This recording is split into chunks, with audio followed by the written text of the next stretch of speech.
The Broken Crescent.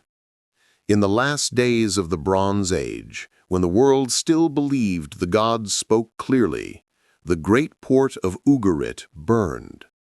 Not from the harbor rose the screams of dying merchants, the crack of cedar beams, the hiss of arrows finding flesh.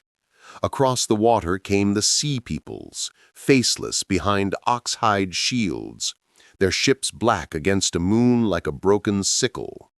On the highest terrace of the palace, the oracle of Baal Safan lay dying on a reed mat. Blood flecked her lips, her eyes were milk white. With her last breath, she spoke the words that would haunt the world for a generation. When the crescent breaks in fire, a ruler will rise who holds both storm and sea. One is born in palace gold, one in secrecy and shadow. Woe to the world if they stand apart. Woe to the world if they stand as one.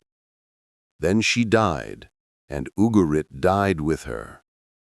The prophecy scattered like smoke across the trade roads, to Nineveh, to Babylon, to the reed marshes of Egypt, to the high cedar halls of what remained of Hatti. 2 children heard it before they understood it. In the palace of Ashur, a boy named Ashur-Nasir learned to loose arrows from a galloping chariot before he could properly read. He grew tall and restless, beautiful the way a drawn blade is beautiful. The priests told him he was the palace-born heir of the prophecy. In his dreams he saw cities burning and always heard a woman screaming his name in a language he did not yet know. Far to the west, in the scriptorium of dying Ugarit, a girl named Lyria copied inventories of lapis lazuli and jars of fish sauce while the world ended outside the window. Her father, the royal scribe, had smuggled her into the palace as an infant and sworn the queen to silence. Lyria's fingers were forever stained with ink. She could read the old linear script of lost kingdoms and the new alphabetic signs that were only whispers. She wanted nothing but to save the tablets before the fire took them. She did not know the dying oracle had been her mother. Years passed. The Hittite Empire crumbled into mountain dust. Egypt sealed its borders and counted its grain. Assyria sharpened its iron and looked south with hunger. And the prophecy became politics. In Nineveh, the Turtanu, the warlord priests, proclaimed Ashur-Nasir, the storm made flesh, the anointed of Ashur, the sky god. They promised him an empire from the upper sea to the lower sea if he would only ride. His elder brother Kalutu smiled thinly and sharpened quieter knives. In Babylon, the priests of Marduk read the same words and saw the sea, the western woman, the hidden heir. They sent agents to the ruined coast with silver and promises.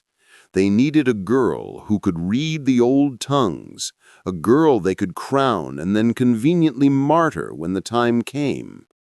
And in the back rooms of Tyre, Sidon, Byblus, a third faction met.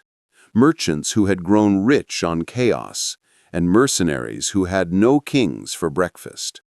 They feared any unifier. Better 100 squabbling princes than one emperor. They hired poisoners and spread rumors that the prophecy was a lie cooked up by priests to raise taxes. So the board was set. The pieces met by accident, or perhaps by the last cruel joke of dying gods. A joint embassy, Assyrian and Babylonian, sailed to what remained of Ugarit to recover rumored tablets of prophecy hidden beneath the palace. Ashur-Nasir commanded the Assyrian guard. Lyria had stayed behind in the ruins, cataloging what the fire and looters had missed. The embassy never reached the harbor. Sea people's remnants and hired Tyrian ships fell on them at dawn. Ashur-nasir fought his way ashore with 20 men. He found a soot-streaked woman defending a leather sack of tablets with a bronze dagger no longer than her finger.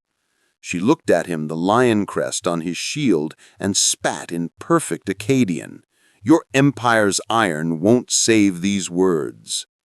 He looked at the blood on her cheek and the way she stood between him and the tablets, and felt something shift inside his chest like a chariot wheel jumping a stone. They escaped together into the Cedar Hills, hunted by everyone. For 40 days they moved by night, past the corpse of the Hittite Empire, across the Euphrates ford where Egyptian garrisons no longer stood, through the lawless desert where Amorite bandits worshipped new, hungry gods. They learned each other the way enemies do.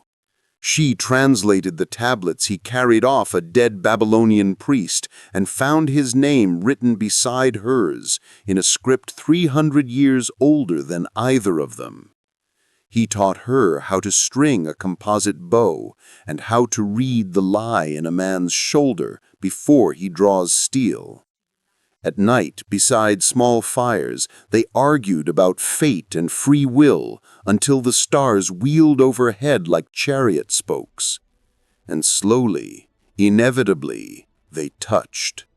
First fingers brushing over cuneiform signs, then mouths, desperate and angry, tasting salt and smoke and fear. They never said the word love. They were children of dying worlds. They did not trust the word. But their enemies closed in. Kalutu marched south with an Assyrian army, proclaiming his brother a traitor who consorted with Western witches. The priests of Marduk declared Lyria the bride of the sea, who must be brought to Babylon in chains of gold for the sacred marriage and the sacred knife that followed. And the merchants spread gold like seed, and every hand reached for it. In the end, it came down to one night on the processional way outside Babylon, beneath the half-ruined Ishtar Gate, where glazed lions still roared in blue silence. Ashur-nasir's remaining loyalists held the left flank. Lyria stood on the steps of the Itaminanki ziggurat with the last unbroken tablets clutched to her chest. Kalutu offered his brother a simple choice: kill the girl, take the prophecy, rule together as the gods intended. Ashur-nasir looked at Lyria. She looked back, eyes bright with tears and fire. And for the first time he understood the oracle's final words had been a trick. The prophecy was never meant to anoint a ruler. It was meant to make them choose. He threw down his sword. Kalutu's spear took him in the side, but not before Ashur-nasir drove his dagger into his brother's throat. The Assyrian army wavered, leaderless.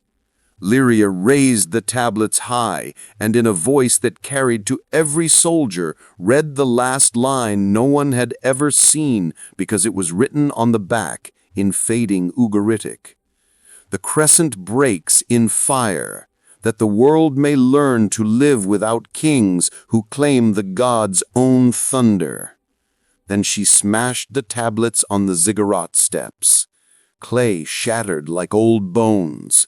Something vast and tired seemed to sigh across the world. The soldiers lowered their weapons.